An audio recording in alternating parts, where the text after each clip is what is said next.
What's going on, guys? GetYou1230 here with episode 48 of GTA 5 Talk, and today's topic was submitted by Epic Gaming 37, and he said, hey, GetYou1230, talk about drive-thrus in GTA 5. Please talk about this because you never talk about my questions. Please like people. Well, I'm not talking about this because he said please talk about it because I never talk about his questions. I'm talking about it because it is a top-rated comment with 48 thumbs up, so that, of course, is going to be the topic for today's video. However, we are going to expand upon that. It's not only going to be about drive-thrus, but just food in general. Drive-thrus, fast food, restaurants, eating, gaining weight, getting fat, losing weight, and starving to death, all that stuff. So why don't we get into it? So as we all know, in Grand Theft Auto San Andreas, you actually had to eat food or else you could risk dying. I believe you could go 3 days without eating, but then after that your health would start to go down, and then you'd start to risk starvation, and eventually you would just flat out die. Now, for a lot of people, that was fun. However, for a lot of people, that was also a nuisance. People didn't want to have to stop what they were doing and worrying about eating. And you know, for me, that just wasn't fun. That didn't add a lot to the game for me, and I was one of the people that thought it was a nuisance. However, in Grand Theft Auto 4, there were still places to eat, but you were not required to eat. You know, you couldn't gain weight, you couldn't lose weight. You were just Nico, and you could kind of change your clothes, and that's about it. And you know what? I was okay with that. You know, the whole thing with gaining weight and losing weight was cool in San Andreas, but if it meant that I had to risk dying in GTA 4, you know, because of not eating, well, then I don't want any of that, because that's just annoying in my opinion. So what we're now wondering is, how will that work in Grand Theft Auto 5? And we're also going to talk about the restaurants, as I said, in Grand Theft Auto 5. So far in GTA 5, we know that there are a few restaurants. There's an Up and Atom, which is kind of like another fast food restaurant. As for Cluck and Bell, I'm not totally sure if that's returning. But what we don't know about in GTA 5 is what about more fine dining? You know, what about a sit-down restaurant? Personally, I don't imagine something like that happening because, I don't know, it just seems too...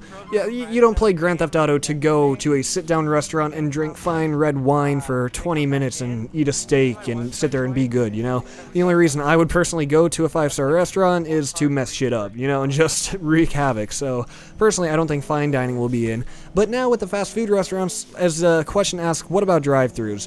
Drive-thrus seem like something that should have been in Grand Theft Auto 4. You know, it's kind of unrealistic that they weren't in, and I don't know, that would have been a very good thing for them to add. So, do I think that drive-thrus will be in GTA 5? Personally, I'm going to say yes, because GTA 5 is the game where they're finally making all of the improvements that they should have made in Grand Theft Auto 4, or at least that's how I look at it, you know, that's what it is in my opinion. So I think that there will be drive-thrus in GTA 5. I think you'll be able to roll up to the window and just place your order like you would have otherwise going into the store. You know, maybe they'll have a drive-thru menu thing that kind of pops up and you can select what you want. I think that would be pretty cool. Also, one thing I should mention in terms of gaining weight and losing weight, I heard something a while ago, I'm not sure of the exact source, but it went a little something like this. In Grand Theft Auto San Andreas, we were able to get fat, lose weight, and do anything we wanted to our character. You know, get muscular, get buff, and that was possible just because the graphics in that game weren't all that detailed, you know? It wasn't a graphically intense game.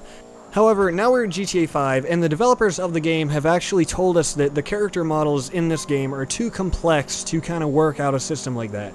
You know, in San Andreas, they could kind of get away with it because nothing was too detailed, but there is such a close attention to detail now in this game that they said that they cannot accurately represent a changing body dynamic figure, kind of things like that. I'm not totally sure of the words I'm looking for because I'm not a programmer myself, but they said that it's just it's not really possible, and that's why you're not going to be able to gain weight, get skinny, get muscular and huge and buff and all that stuff, which personally I'm okay with. You know, I really love that they brought back the stats and everything, you know, stamina, the skills, flying, driving, you know, all that stuff, but you will not have to, you know, worry about getting fat and stuff, because that's not going to be happening.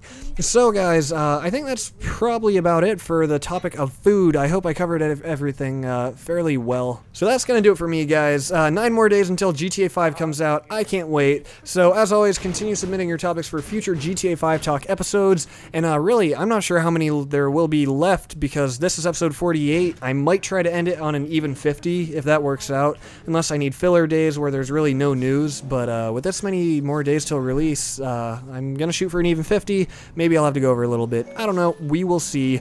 So with that, guys, thank you for watching, and I will see you next time.